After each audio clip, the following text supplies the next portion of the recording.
All right, welcome to the Daily Dirt with Dustin Diggs. I'm here with Mr. Nobody, folks. Yes, he's put out some music this year. One of my favorite videos you have is with your family. You do these family videos, and I think that's just the type of character that you have. How did you get into the whole music business here? The music business. I've been doing music for a while. I don't want to say since I was a kid because I was kind of older when I started. So basically, when we were young, doing music really wasn't the thing to do. It wasn't kind of cool. But you'll get some kids in school who actually make music. And I always used to tell my friends or my cousins, like, hey, take me to the studio, take me to the studio. This is in high school. I was infatuated, but I played sports. So just playing sports and telling people, take me to the studio, nobody ever took me. So as I got older, I was like, I'm going to go myself and see how it works and how it turns out. It was cool. So what do you mean when you got into it late? Like what age were you when you got in? I was in college. So, you were in college, yeah, really? Probably like 19, 20 years old maybe.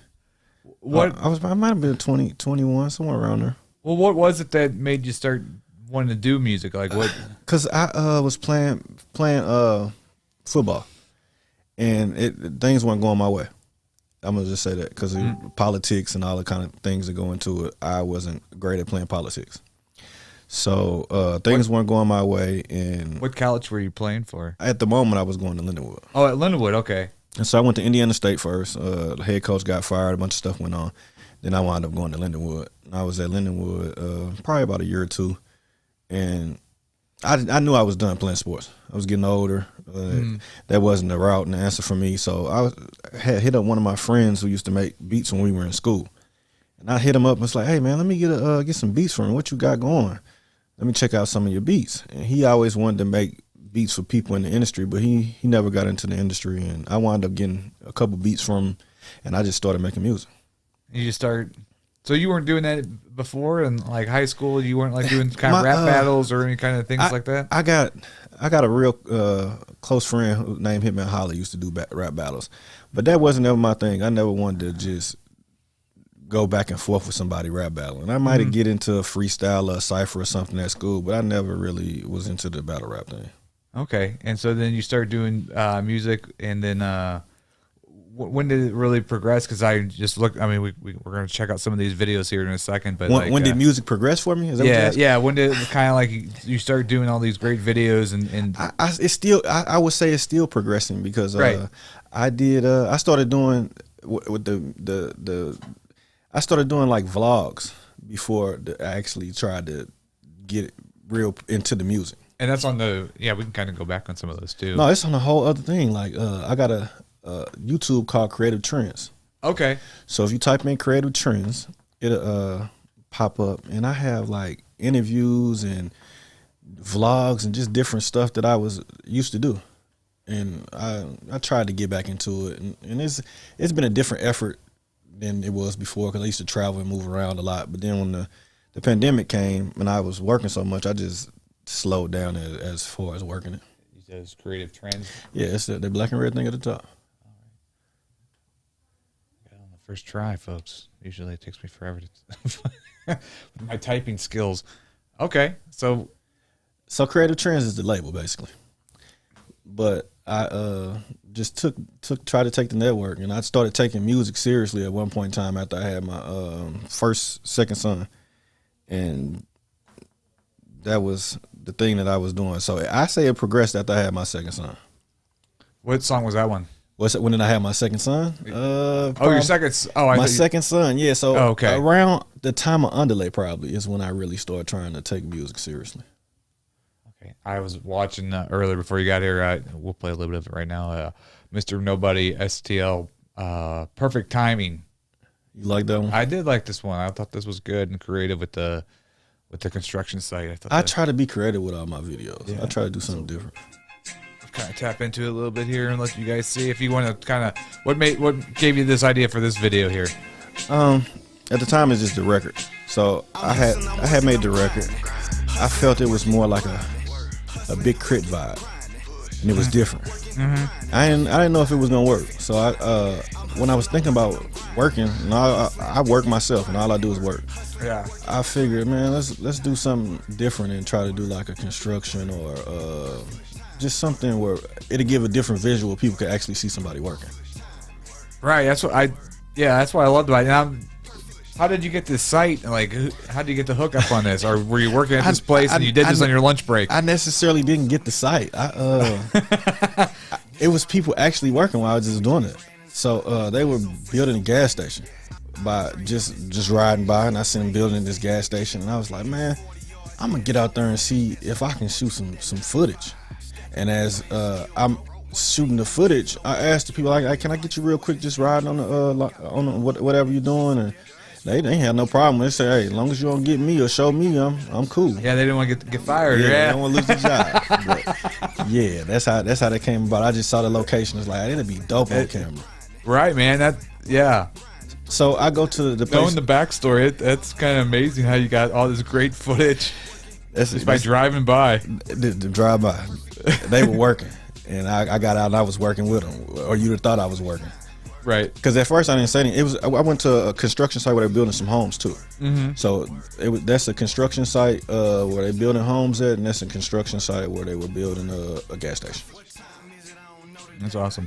Yeah. Did it week's work, it's only 12 noon. Hall of Fame with that pump fake. Boy, you know it's only Monday. Overgrind, that's all I know. Terrence Howard, how my hustle flow. Olympic hands with these smoking joes. Dominoes, I'm pressing dough. It's fun and games to them bills do. Sitting right, that's mildew. Ice cold, how you drink a brew. Broke focused on the wrong thing. The drone shots going on. Invest in something about some real estate. Cameraman was pretty good. Yeah, he's excellent. I'm hustling, I'm working, I'm grinding. Hustling, working, grinding. Hustling, working, grinding. Hustling, working, grinding. Perfect timing, perfect timing. I'm hustling, I'm working, I'm grinding. Hustling, working, grinding. Hustling, working, grinding. Perfect timing. Perfect timing. Perfect time.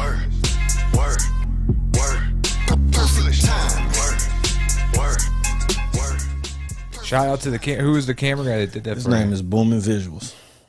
Okay, I think I've heard of him before. He probably done. Yeah, I'm sure I've seen few things. He's from St. Louis. I like the comic relief there at the end. That's awesome. I always try to do some that'll lighten your heart. Yeah, I like when it doesn't have to be just so serious. Yeah, I like that when I see, like, especially with the hip hop music videos, that they do some kind of little bit of comedy, because it's like they're not trying to be that too cool persona. They can take themselves not that serious and kind of be them, and it's the way the world is right now. Everything is just so gangster and so hard and so you from the mud and the gutter, man. A lot of that stuff is fake, so I don't buy into a lot of that stuff. A lot of that stuff is funny to me. Right. Yeah. What do they call those, studio gangsters or something? Yeah, there's a lot of those going on. So some of the blogs, talk about like some of the blogs that you interview people. Yeah, I was doing it early. So in the process of me trying to do music, I was running around doing the little battle rap thing. So right. I used to be with Hitman Holler a lot, and I used to go to a lot of his battles. So I would catch battle rappers at first, and I would sit down and talk to them. This is just kind of like a Vlad TV type thing or Say Cheese TV type thing. At first, when they used to just catch whoever they could catch and just do interviews, I used to do battle rappers. So my first time going, I had a little handheld camera, and as I'm using this handheld camera, I didn't have a lot of what is it called, a lot of gigabytes on it or a lot of space on the hard drive. Yeah. So I was putting the footage from the interviews on Hitman Holler's laptop. And as soon as we came back to the city, I'm like, I'm finna edit all this footage, blah, blah. I'm going to go over there and get it. As soon as I get over there to go get it, somebody stole the laptop and I lost all the footage. That was the first time me doing it. Oh, shit. Yeah, that so sucks. it didn't work out right. The second time, I got some good footage, and I actually started putting that out. And this kid named B Magic, he's a battle rapper. Mm-hmm. He's one of the first people to tell me, hey, man, you got this camera, and you don't know how to use it. You need to learn how to use this camera. So the camera that I had at the time, I was like, man, you're right. I took it and learned how to use it. And I got some great footage and stuff off of that camera. I don't know if I got anything over 1 million views off the camera I had, but like that 128K, that 77K, it's just different videos. Yeah, I've shot most of that stuff myself. And so when you interview these people, what kind of questions are you asking them? Are you doing it kind of from kind of so you can learn the questions you're asking? So basically, when I started back doing it for the second time, and I was like, I want to interview people, I kind of wanted to get more of people backstory and more of what they had going on, or just a person. Most of my interviews come from people that I had decent relationships with. So the same questions that they wouldn't answer for somebody else, they usually answer for me. Right. So depending on the beef or whatever situation they got going on in life, if you actually ask them in I don't know how to put it, but if you ask them a question in a way that's not disrespectful, most of the time they'll answer it. Right. I noticed that like down. Sometimes people really open up more on this podcast, and I see them open up on other interviews. I don't know if it's just the environment that they're in my house and they feel comfortable, but it's pretty much the environment and the look, like being comfortable. That's exactly what it is. Being comfortable. Yeah, and so and also I guess it's the tone you ask the question, and then how you ask the question too. I guess helps too, right? But you actually not cutting anybody off, and you letting them be themselves and actually answer. Yeah. Most people cut them off and say something before they actually answer whatever the question is. Yeah, I noticed that in some kind of radio interviews, it just seems so like all the questions are so like general questions, and it's not like I don't know. Sometimes I feel like some of those radio interviews that the people aren't really even listening to what the guy or gal is saying across the table. Pretty much. You got to ask the questions that people want to hear, really. Right. If you asking the right questions, most people are watching, tuning into it. Right. Sometimes it's too, did that person actually share whatever the interview was? So whoever you did the interview with, they play a major part into it too. So sometimes people look at it as you're just a news person or a newscaster, and they don't show the same love and respect that they would show somebody else who that's higher up on the hierarchy, basically. Mm-hmm. Let's just play. What's a good video that we can play a little snippet of for the audience here? I don't know. So it just depends on who you like and what you like. I was talking to actually that guy right there just passed away, Vegas Seals. Vegas Seals, the businessman. Yeah, he just passed away. He was a rapper, and I actually had a lot more footage of him, but we were just sitting there having a conversation. It was pretty cool. My dog missing nobody. I know what it is. 2320 downtown.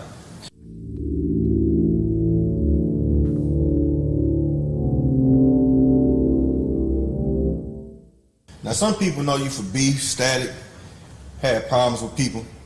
I know you for being a full-blown businessman. For sure. So tell me, what business you got going right now? I got the Snow Patrol. I got. Explain to them what that is, though. Snow Patrol, that's my ice cream truck. I got 5 ice cream trucks. 4 ice cream trucks. Sold one of them. I got 4 ice cream trucks.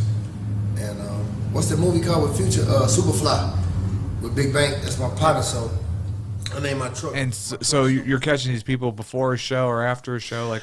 Actually, the second time around I was doing it, sometimes I go to their house, or I have a location at a barbershop named Franchise Barber. He's in St. Louis area. And hey, if you ever want your hair cut, he's one of the best people to cut hair in the city. So just look him up. It's Franchise Barber. You can type it in anywhere. He'll pop up and you go check him out. But I was using this location, and I had at the time I just had to make it happen.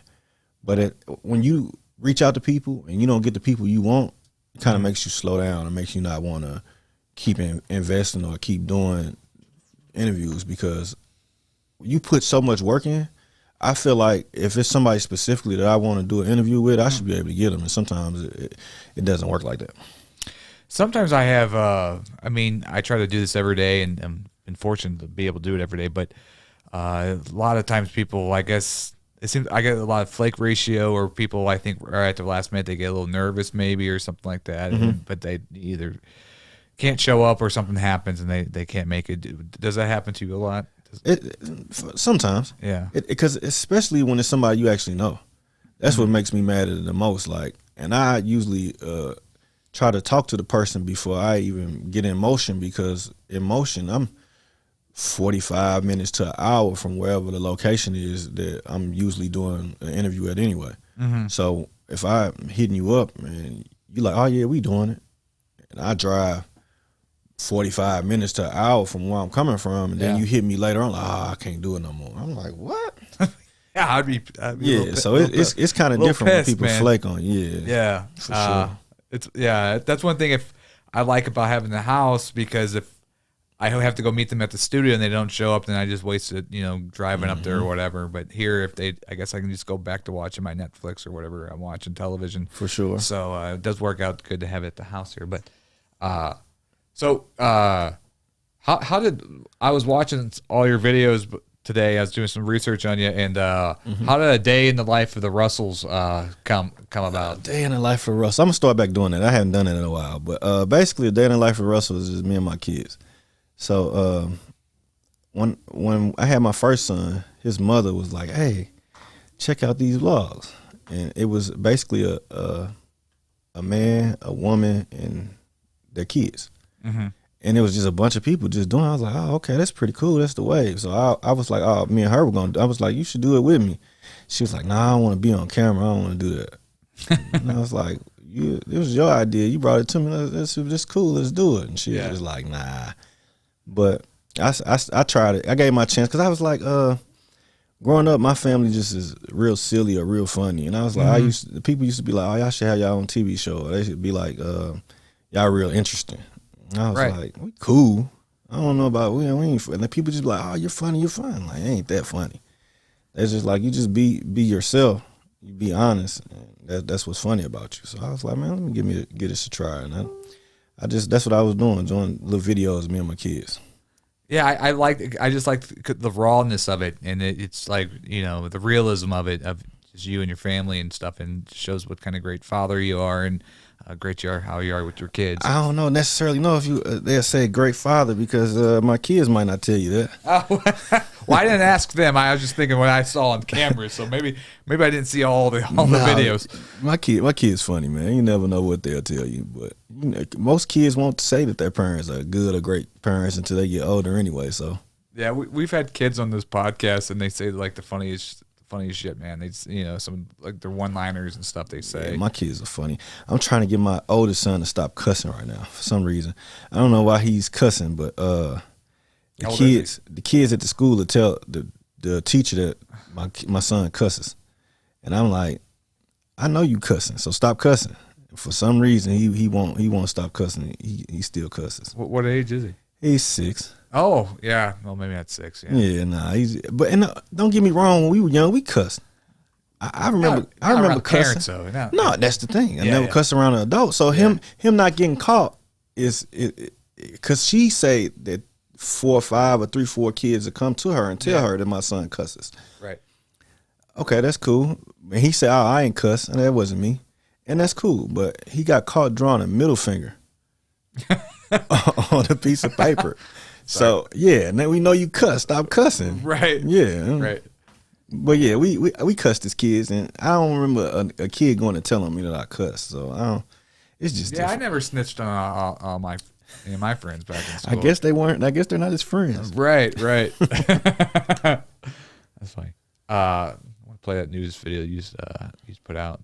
Which one? I actually just put out a little 10-minute movie. The 30 Deep Grimy Junkie. Okay. Yeah. I thought this was a good video. I watched this earlier. And you said you just put out another what? I put out a 10-minute movie to an EP I put out. Oh, cool. Not too long ago. Here, we'll talk about that. Okay.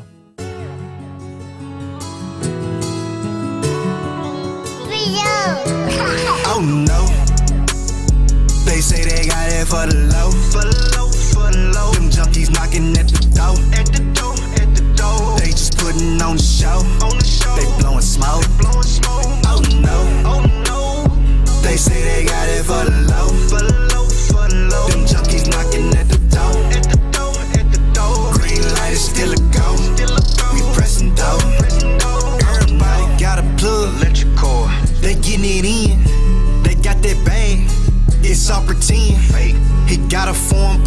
never left the country at all. Brian Birdman Williams, boy, known for stunning. David Ruffin, no temptation, let's get into something. Michael Jordan, dunk contest, the way my phone be jumping. He know Noriega, the real Noriega. Call him for them grams, but never got no flavors. Full meals, eating good, talking steak and potatoes. Rillo bun, he got Zaza, Jesus come save us. Gary Payton with the D, I ain't ducking smoke. You'll get killed for the free and let his body float. No. They say they got it for the low. Them junkies knocking at the door. They just putting on the show. They blowing smoke. Oh no. They say they got it for the low. Them junkies knocking at the door. Green light is still a go. We pressing dough. 2016 got out that slime and ran it up on the road. My baby mama always tripping, you know she do the most. From Bun to family dogs, from army base to the coast. We got them peas, we serving chin, come get a zap for the low. I got bitches fighting over dick, but I can't static about coochie. 1911 like 007, grimy might shoot a movie. Get off my dick, these niggas bitches, we press play on the goofy. Shout out because Mr. Nobody catching cuts with his tool. Niggas faking like they jug, how you the plug but you tax. Pullin' my hood tryna take a tweaking, bitch, you know we gon' crack. Mr. Nobody and Big Grimy, bitch, you know he cause havoc. We caught that boy on Natural Bridge and clapped him up with his ratchet. Oh no. They say they got it for the low. Them junkies knocking at the door. They just putting on the show. They blowing smoke. The guy featured that was Mr. Grimy. What? 30 Deep Grimy. Yeah. I'm Mr. Nobody. That's 30 Deep Grimy. Yeah. He seems like a young kind of prodigy kind of kid there, right? Yeah, kind of young. He's young for sure. He's about 20 something. Oh, is he in his 20s? He's in his Okay. 20s. Okay. Or just It's hard to guess age. Yeah, he's young though. Yeah, it's hard to guess age. About Yeah. 21, 22, somewhere around there. And before we start playing the video, you were talking about you did a short film for your EP. Mm-hmm. What's the backstory on that? It's basically called Robbing Season. So around the time when it starts getting cold and people start putting on hoodies and they start wearing all black, and that's the time of year when people start stealing and taking stuff. And people call it hoodie season, I call it robbing season. That's just the basic formula of where it came from. I made 3 songs to that point in time of the year, and I was like, I'm gonna put this out and see what it does, and it did decent. Then the idea I had around the EP was to shoot a movie, which turned out to be a 10-minute movie, and I shot it and put it out. So does the movie have the songs in the movie? Yeah. So it goes. You got a little bit of backstory. And It's more acting. So yeah, it's actors. One of the main characters' name is Alex. He's one of my partners, and then there's a female who is his girlfriend, and a few other people in throughout the movie. Carl Lewis, he's a guy who has a sneaker business and he sells T-shirts. Then Unk, he's a comedian. Yeah, Unk's been on the podcast. Unk's one of my for sure. Unk's in it. One of the great comedians in St. Louis. Yeah, my he's a funny guy. Yeah. And then who else in it? One of my partners named Terrell. He has a business called Swoop, where he kind of like a Uber or what else? One of them basically is a driving platform where if you need to go anywhere or you too drunk and you need somebody to take you in your car to the location you want to be at, and he picks up multiple people. He has a nice business going as far as driving people around. It's for a real business or for the character in the movie? No, that's his business. He's a character in the movie, but his business is called Swoop, and he picks people up. Oh, okay. Yeah. You could almost make a whole film on that. Like, yeah, you could. A guy that picks up drunk people or whatever. Yeah, and for sure. Has tons of stories. He does that as marketing sometimes. He does little stuff like that. Yeah, I bet you he could probably have a podcast just on that alone, just talking about the different. Yeah, he could like taxi back in the day. Yeah, he could do something like that. My neighbor does Uber driving, and the guy I said hi to before we came in, and he has all these different stories. He comes over and tells me. I was like, you got to come on the podcast and just share all these stories, but he doesn't want to do it because he's like doesn't want to get fired from Uber. Yeah, he's afraid that they would find out or whatever. Yeah, you never know. We can make you an anonymous name and name you something else. And I just want these stories to go out to the world, and they're so funny. Like, so, is that film online? Can we? Yeah, it's Is it on here? I would have watched. It's actually under the Creative Trends thing. Okay, because I would have loved to watch that. Yeah, I put it on there because of the traction on the page. It's that first one right there. Creative Trends presented Mr. Nobody. Okay. Yep. Kind of scan through this and play a couple clips or whatever, and so when you decide to do this short film, did you write a script out? Did you have lines, or did you kind of improv it? Or I can tell you basically, I had an idea. So the idea, I talked to the cameraman first and foremost. I was like, hey, this is what I want to do. This is the basics of what I'm trying to do and what I want the storyline to be. So I told him about it, and we started writing the script after that. So as we're writing the script, we come up with the characters, how many characters we need, what kind of roles we want them to play. But the people that I picked to play those roles, I wanted those people to be themselves. I didn't want to go through and write line for line of what I wanted the person to say, because I wanted that person who played that person to bring that character to life. Right. Yeah. Because I feel like it's kind of boring, it's kind of weak if I write specifically what I want that character to do or say. Right, so you're kind of like writing out like bullet points of what hit these different marks. What's in the going scene, on? What's going on in the scene, and just kind of get there. And then that person could take the character and make them who they want them to be, basically. Right. Take a little dip into it. So this guy's fighting with his girlfriend. My main chick bugging, she say that I'm always clubbing. She think I'm out here thugging, hitting them by the dozen. All they talk is guns, but these niggas be bluffing. Get up, get out, and get something. You gonna try to do some extra stuff. You right? Girl, with this money I just gave you, you better act like you know better. So what'd you tell her, OG? I told her don't suck penis unless you mean it. Uncas the greatest. Yeah, he's a funny guy. Yeah. One of my best clients is here. Wow, the editing's stellar, man. Yeah, it was pretty good. Yeah, The way you guys are cutting this together, shit, dude. That's Can't get nothing past you with them thick ass glasses, huh? Still can't cut hair. Good at least. How can I do you, nephew? I felt that was one of the major one parts client, of doing the movie is having a great editing. yeah.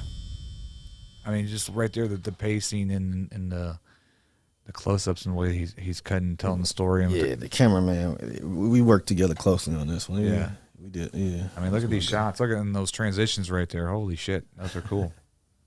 So, is this the barbershop that you do your interviews at? Or? Yeah, this is the barbershop.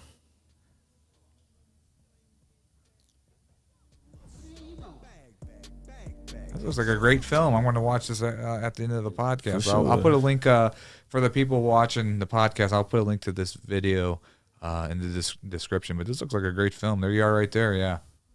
So, when was this shot? This past year? We shot this right after the pandemic. Okay. So you know how people were in the house and couldn't do anything. So right after they started letting people move around, we shot the movie right after that. Oh, okay. So back. Yeah, it was a while ago. Last summer, I guess. Yeah. Yeah. Wow. But it looks awesome. Sorry, I'm kind of radio silence. I'm kind of absorbed in watching this movie with the great editing and great storytelling. I can just tell by the way you guys are cutting it together. Yeah. Yeah, it's a good thing for sure. So you release this, and then have you put this in any type of like short film festivals? No, I haven't done any of this type of stuff yet. I just put it out so people could actually check it out and get their opinion. Have you ever played in front of an audience and got people's opinion? No, I haven't done that yet. I wanted to put something on and get people to see it in person, but it's like still with the corona thing going around. How would I get a bunch of people in one place to actually be all right and check it out? Well, it seems like it's getting better, but now I don't even watch the news anymore. I don't want to get into the like politics of the virus, but I just feel better about my life if I don't watch the news. So I don't know. I ain't been watching the news either. I don't keep up with it no more. Yeah. So I don't know what's going on, to be honest with you. It's too dividing, the media with all the stuff they do. But cool. Let's here play some more videos. So that was released last summer. Have you? Nah, I just put that out. Actually, it just took a while to get it edited. Okay. Yeah. So that just went out. I put that out October 31st. Oh wow. Okay. Yeah, there it is. Yeah. What you got currently? What are you working on now? I actually got 3 songs with the guy you just saw, the 30D Grimy. He has a guy he works with. They're real close. They're a couple of my friends. I got 3 songs with him. Then I got a couple other songs I've been working on that I had to travel to basically shoot the videos how I want to shoot them. So I'm just waiting to put them together right now at the moment. What do you mean traveling? Where did you go? So I got a song. It's a twerk song. I like those kind of songs, like to get women to dance in the club and stuff. Right. So I have a twerk song with 2 guys from Dallas that I'm putting that is in motion right now at the moment. I don't want to get names away and stuff, but I have to go. I want to go to Dallas to have some females dance in the video for me. How do you make a twerk song? Like, is it a faster beat, a certain type of like rhythm, or just the lyrics in the song? What defines it as a twerk song? It doesn't necessarily have to be fast, but it's a song that makes a woman want to shake her butt, basically. That's what I call a twerk song. A song that makes a female want to shake her bottom. Do you get a test audience? You get something you're working on. You take it to some ladies. No, I just know what they want to hear. Oh, okay. So I got a song out right now. It's called "Booties To Be," but it's I just know what they want to hear basically from making music so long. You'll be that's an old song. Okay, but yeah, but this.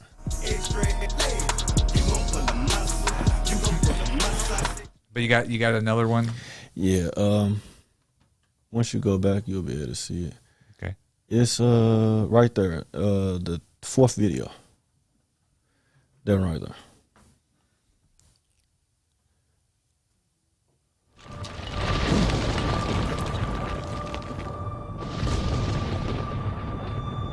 This is what I call a twerk song.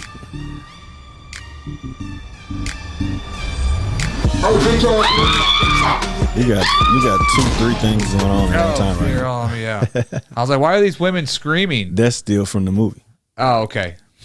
We had the movie playing. Mm-hmm. I thought those girls were screaming with their booty shaking. If we got it right now. You can see it from the front. Booty so big, you can see it from the front. Where I'm from, I'm big man, I'm trying to lay on that butt. Now I have a question. Like, when you want to like shoot a video like this, how do you get the women with the booties to be in the video? Like, how do you booties to be in the video? For me, I'm a businessman. Yeah. So when you're doing business, you want to work with other people who actually do business. Right. So it depends on when and how and what you're trying to do. Right. So I actually know a female who books females for you. Oh, okay. So for videos and in that area. Yeah. So in that area, I gave her a call and went through her to book a couple females for a video. So yeah, that's how I did that one. It just depends on where you're at, though. Like, everybody do stuff differently. Right. You can go to the strip club tonight and find a couple girls to be in the video for you. That's what you're looking for. Right. Sure. I was just wondering, like, you can go to the club and you see a couple girls in the club. You ask them. It's just some people have a gift of gab and some people don't. If you can have a conversation with somebody. You sell them whatever you want to sell them. Basically, I guess it's all about the pitch, and probably you got sure. You probably got to let them listen to the song, or maybe show them another music video you did. Sometimes you have to let them listen to the song, but most of the time, if it's somebody who's trying to do something business wise, they don't need to hear no song. Who this was a different producer, right? That shot this. I like the lighting. Oh yeah, that's a different guy. He's in Houston. His name's Abe God. And you were saying earlier that you're traveling, doing some shoots, and where have you been? I've been a few places, man. That one right there. I did that in Houston. But yeah, I've been a few places, just moving around. Do you do a lot of live performances? Have you? At one point in time, I actually was, but I slowed down because for me, I was putting on stuff myself. So last live performance I did, I was supposed to do the 3-6 Mafia at the Schaefer Center. Oh yeah, that was like what? That was last year, right? A while ago, basically. Was it a while ago? So as soon as the pandemic hit, they canceled that. But that was gonna be the biggest one for me, doing a live one. But the last few ones I've done, I book a location and I sell tickets hand to hand myself, and I did a lot myself. Well, it's hard to, like, a lot of the artists that come on here to have that business mind and also that creative mind. You know, sure. I'm pretty decent creative mind, be able to do this kind of stuff, but like when it comes down to business, I'm pretty bad. Mm-hmm. So not like the best business person. I'm more of the creative side myself, but at the same time, I know when you need to do stuff like you said live, I put on a bunch of different stuff, and I used to do a lot of open mics and stuff. So once you've done a lot of that stuff, you don't always feel like you need, even though you need to, you don't always feel like you need to do it. Right. But do you have more fun doing the music videos or the live performances? I like myself. I do comedy, but I don't really like doing it in front of an audience. I like to do it like we can do is 6 takes or something. Yeah. I like doing the creative side more, the videos. Even the thing is, for me, I just need to get in front of people more and do it more of that myself anyway. So I would need more practice at actually doing it in front of people. But they both one and the same, really. Right. Is it hard doing the promotions? You find that kind of tedious to do the promotions and selling the tickets and finding the venues to play? Like yeah. That's the hardest part, really. Like, it's stressful. It is stressful, and then when you get a venue, and then it's just I don't know. It's all those hours that you probably don't even count for. Maybe you'll make a little money at the door, right? But then it's like if you really think for $1 per hour that you put into producing that show, it doesn't really ever pan out. You don't always get your get back for it, basically. Yeah. No, I know exactly what you're saying. Yeah. Yeah, that's I wish I knew somebody who was booking people and can just book me in different places and do that type of thing, but you know how that works. Well, yeah, there's some really great promoters in St. Louis. A few of them have been on her. Like I love Frost Money. I love Transcendent Media Group and those guys. But I've heard the horror stories of some of these promoters out here. You get horror stories a lot. Yeah, you get more horror stories than you actually get good stories. Yeah, it's true. It's true. Yeah. So you're working with 30 Deep on 3. No, I'm working with NWMC Murder. Okay, that's another guy who they actually helped each other come up, basically. So I got a song with him that I put out a while ago that did pretty well. So I just had a 3-song EP that I was putting out with him too. Are you producing your own beats and doing your own engineering? I actually pick the beats that I want to use. So I'll get beats from anywhere, really, if it's something I like. And when you come up with these songs, I think you have a really good flow, and especially I really like that one with you on the construction site. I skipped my mind the name of it, but Perfect Timing. Mm-hmm. I just like the flow and the way you, like the lyrics and stuff that you use. Do you kind of freestyle that, or do you kind of write stuff out? Or basically, I come up with the hook first. You come with the hook first. So if it's a catchy hook, I that's how I always make my music. I whatever I hear at the time, I do the hook first, and then I do the lyrics around the hook.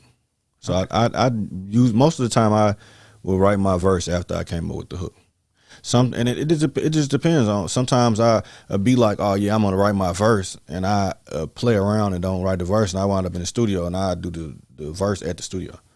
But I sometimes lately the verse usually come out pretty good if I do it at the studio. When I first started, I was terrible at doing that. So I'd be like, oh, I'm gonna do the verse at the studio, and the verse would come out terrible. But now I can do it either way. I can write it early, or I can just do it like do it right there in front of you. Right. But it just depends on how I'm feeling, really. Right. Does that matter too? Like, do you have to, like, when you're doing some songs like that, it's, some people have the home studio where they can just, like, when they're in that state of mind or they're in that mood, they can just go down and hit the mic and do their stuff. But all of my stuff is like that, though. So I basically, you would call it freestyle because I'm coming up with my verse over time, the stuff that I want to say through the process of what I'll actually say it. I don't just sit there and literally write a verse in 10, 15 minutes or however long a verse will usually take. I usually be doing something in the next 4 bars will come or however, whatever I'm doing through my day. I'm gonna use that. But most of my stuff is freestyle. Really? Yeah. Are you able to like do like a beat and just be able to freestyle off a beat and like? I can do that. Yeah. Okay. It just depends on how I feel. Like, sometimes I put people on the spot here on the podcast. If they can, I'll play a beat and then see if they can spit some words to it. Yeah, it just depends. Sometimes stuff hotter than the others. Sometimes it'll be something you won't use. Like we grew up playing a beat and you just get on and rap. Sometimes it'll be like, ooh, I would use that, and sometimes it'll be like, oh, that's trash. Yeah. But for mostly the same part of flow and deliverance is usually the same.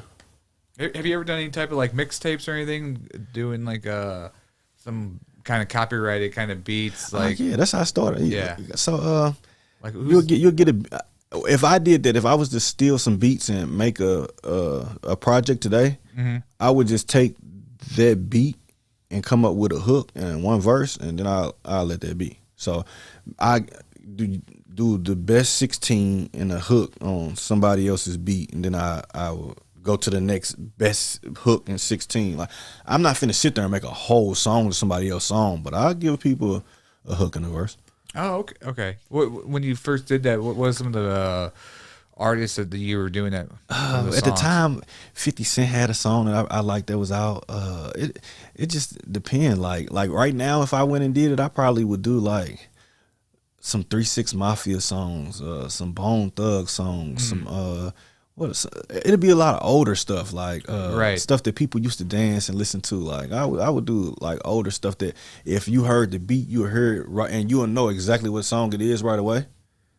And I would just put some nice on it. Yeah, I like that old school hip hop stuff. I grew up in high school in the '90s, so I would always listen to like No Limit Records, and then Dr. Dre. Yeah, for sure. And then 50 Cent. I like that music. I love that kind of music. Yeah, but it doesn't seem like the music now though has the same kind of because we talked about what studio gangsters that that it seems like it's more kind of like fabricated now. The popular stuff. It's kind of always been kind of fabricated. You think so? Yeah. Music wise, to me, everything is kind of fabricated. Like it's kind of all of it's WWE. It's pretty much fake. Yeah, I feel like all of it. I'm not gonna. The music we make now is totally different from the music they were making then. But it's the way people act and do stuff. I kind of feel like it was all kind of fabricated.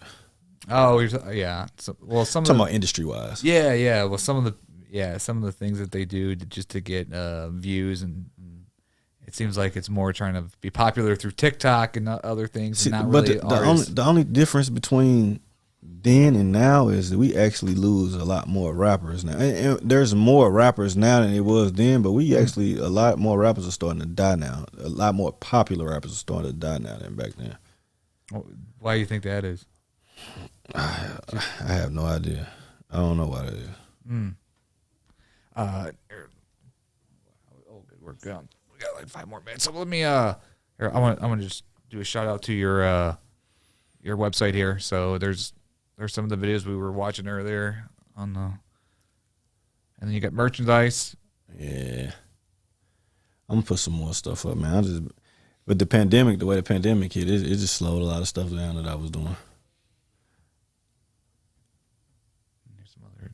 Oh, you got a lot of great videos here. So definitely check out the site, Mr. Nobody, STL.com. If you ever want to get in touch with me or want to actually be part of whatever I got going on, just go to MrNobodySTL.com and sign up for the newsletter.